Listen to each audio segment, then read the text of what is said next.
Indonesia adalah sebuah negara besar yang sangat kaya akan sumber daya alam. Indonesia terdiri dari pulau-pulau yang sangat subur, hijau royo-royo. Bung Karno berkata, Indonesia bagaikan untayan jamrud khatulistiwa. Indonesia memiliki iklim yang tropis dan sangat baik untuk pertanian, sehingga mayoritas bangsa Indonesia hidup dan mencari penghidupan di sektor pertanian. Maka Indonesia disebut sebagai negara agraris. Tetapi ironisnya, di negara yang kaya raya, yang subur makmur ini, mengapa justru kemiskinan itu adalah masyarakat petani? Indonesia memiliki hamparan perairan yang sangat luas, terdiri dari selat, laut, dan samudera. Maka Indonesia juga sering disebut sebagai negara maritim. Tetapi mengapa justru kantong-kantong kemiskinan itu adalah masyarakat nelayan? Sampai kapan ini akan terjadi? Entahlah. Barangkali hidup akan baik kembali tatkala kita petani adalah sumber energi bangsa. Secanggih apapun teknologi, kalau manusianya tidak mengkonsumsi hasil keringat petani, tidak akan berarti apa-apa. Setinggi apapun pangkat dan jabatanmu, kalau tidak mengkonsumsi hasil keringat petani, tidak akan berarti apa-apa.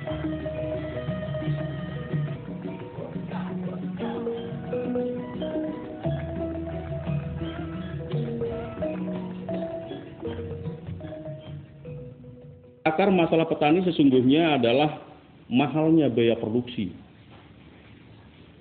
Yang kedua, tidak seimbang harga jual hasil produksi pertanian dengan biaya yang dikeluarkan.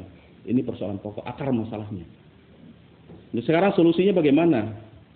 Apakah kita harus menaikkan harga hasil produksi itu setinggi-tingginya mengikuti biaya produksi? Saya kira itu tidak mungkin. Karena yang mengkonsumsi beras itu tidak hanya kalangan masyarakat mampu.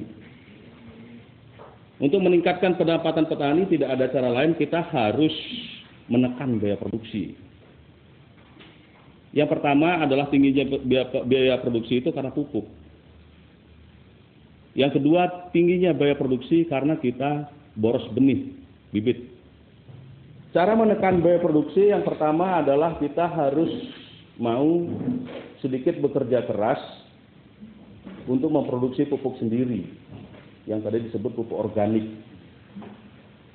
Pertama, tujuannya membuat pupuk sendiri itu tentunya biayanya lebih murah. Kita menekan biaya produksi dari situ. Yang kedua, manfaat pupuk organik adalah untuk memperbaiki tekstur tanah.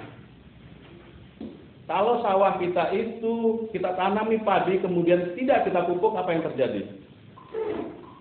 Padi kita tidak akan berkembang biak, padi kita tidak akan membesar, padi kita tidak akan berbuah.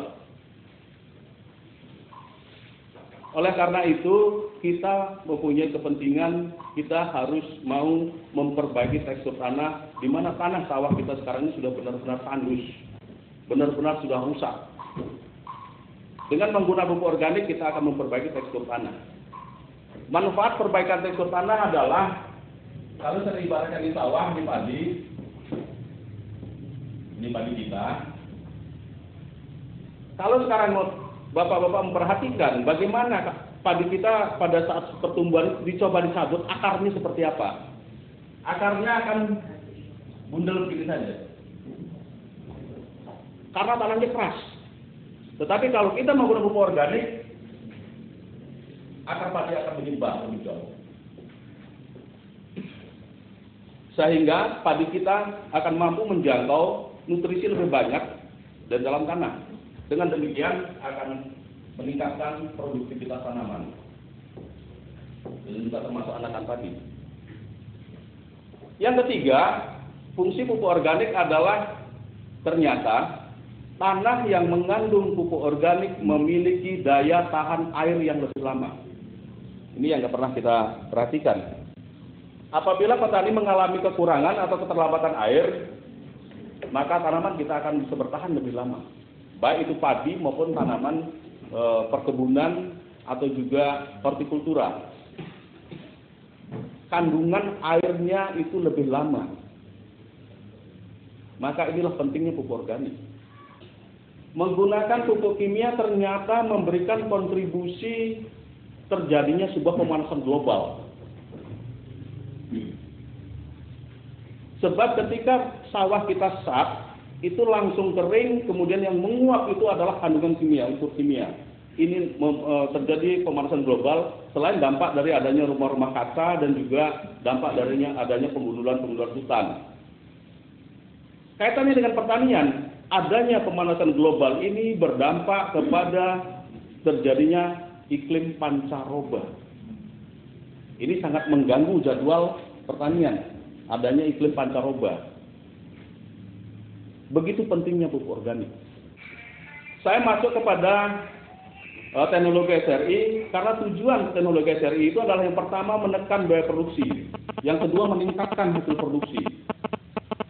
Yang pertama tadi kita menekan biaya produksi dengan memproduksi pupuk sendiri, yang kedua kita menghemat benih. 1 hektar membutuhkan berapa kilo Pak kalau benih kalau non SRI? 35 30. 35 30. 25 30.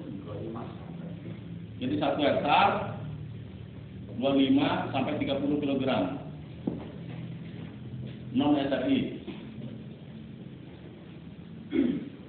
Kalau yang SRI cukup hanya 1 hektar itu 10 kg saja.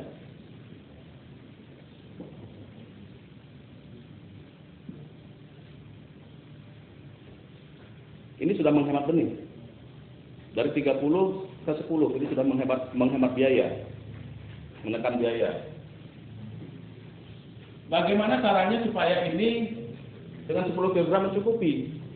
Yang pertama dilakukan adalah barangkali hampir mendekati dengan padi hibrida ya, sudah pernah disosialisasikan juga, saya pernah mendengar. Yang pertama kita lakukan seleksi benih. Benih yang kita dapatkan itu harus kita seleksi dulu. Karena benih itu walaupun sudah berlabel tidak semuanya unggul. Cara menyeleksi benih, bagi yang sudah tahu ya kita mengingat kembali, yang belum tahu supaya pada hari ini tahu. Yang pertama kita menggunakan media. Yang paling bagus itu pakai toples yang besar itu, supaya transparan. Kita menggunakan air, kemudian telur. Telur ayam kampung atau telur bebek. Kalau telur ayam ras nggak bisa. Kemudian kita menggunakan garam. Garam ini kita masukkan ke dalam air, kemudian kita aduk sampai telur ini terapung. Kalau telur belum terapung, berarti kadar garam ini belum cukup. Ditambah lagi garamnya sampai terapung. Kalau ini sudah terapung, kita pindahkan telurnya, baru gabah benih itu kita masukkan ke dalam air, kita aduk. Nanti akan terpisah benih yang unggul dan yang tidak unggul. Tidak unggul, benih ngambang. Yang tidak unggul kita buang.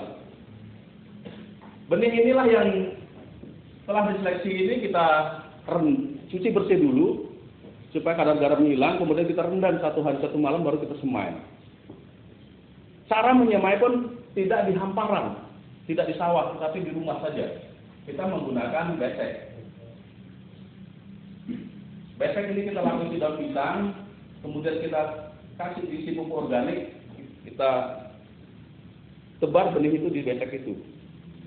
Siram setiap hari, ditempatkan di tempat yang aman supaya tidak diganggu oleh hewan. Kemudian dalam umur 1 minggu paling lambat 10 hari harus sudah ditanam. Penanaman sama dengan mungkin hibrida ya, yang pernah saya dengar itu penanaman tunggal. Jadi 1 tancapan cukup 1 batang saja. Jarak tanam itu paling rapat, idealnya untuk di Lampung itu kita buat 25 kali 25 jarak tanam. Kenapa bibit muda harus ditanam? Tadi kita menekan biaya produksi, sekarang kita bicara meningkatkan hasil produksi. Ini yang non SRI. Ini yang SRI. Ini kita semai, sama-sama semai. Non yang SRI 10 hari kita harus sudah tanam, paling lambat. Kalau non SRI berapa hari biasanya? 20 sampai 1 bulan. 1 bulan. 30 hari baru kita cabut. Kemudian menunggu tanam. Biasanya juga nunggu setelah dicabut, dilempar-lempar ke sawah kan begitu. Itu masih nunggu tukang tandur gitu kan. Ini baru dicabut.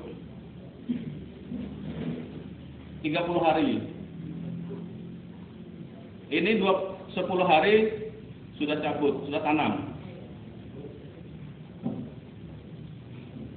Untuk menyamakan ini sama-sama 30 hari, ini ada tenggang waktu 20 hari. Ternyata yang menggunakan teknologi SRI dalam 30 hari ini sudah anakannya 3 sampai 4. Ini baru cabut. Karena benih ini benar-benar benih yang sudah dipilih unggul, selain itu juga benih ini tidak mengalami siksaan. Dicabut dari besek karena waktu tanam besek kita bawa ke sawah langsung ditanam. Sedangkan yang ini dicabut, banyak akarnya yang patah, batang yang putus, dikepiak-kepiak duwi ketikat, uncal-uncal ke sawah, tersiksa padi kita itu. Ini dia mengalami masa stres. Bisa sampai 7 hari sampai 10 hari. Tidak kita sadari ini sampai 10 hari mengalami stres. Dia 10 hari ini belum keluar anakan. Sedangkan ini tambah 10 hari ini sudah berarti ini 40 sama-sama 40 hari. Ini anakannya sudah banyak. Ini baru ngelilir. 10 hari kemudian ini baru beranak. Berarti ini sudah 50 hari. Ini baru beranak. Beranaknya pun karena benihnya tidak ada jaminan untuk hidup sehat, karena tidak diseleksi, kemudian sudah disiksa terlebih dahulu, itu pertumbuhannya pasti tidak bagus. Tapi ini karena tidak mengalami siksaan, tumbuhnya akan sangat hebat. Ini anakannya sudah banyak. Ini baru mau beranak, baru tumbuh anakan. Umur 70 hari sudah berhenti beranak, karena sudah mulai hamil. Non-SRI padi kita beranak hanya punya waktu 20 hari. Sedangkan yang SRI punya waktu 50 hari. Makanya yang ini anakan padi kita paling banyak hanya 15 anakan paling banyak. Padahal tanamnya 4, 3, sampai 5. Yang ini hanya satu batang saja bisa mencapai, kalau pertama menggunakan teknologi SRI dan pupuk organik, itu minimal 20 sampai 30 anakan. Tapi yang kedua kalinya terus menggunakan pupuk organik itu sudah bisa mencapai 40 anakan. Kalau di Jawa Barat antara 60 sampai 80 anakan. Hanya tanam tunggal. Karena waktunya dia beranak ini cukup 50 hari. Ini hanya 20 hari. Inilah cara kita meningkatkan hasil produksi.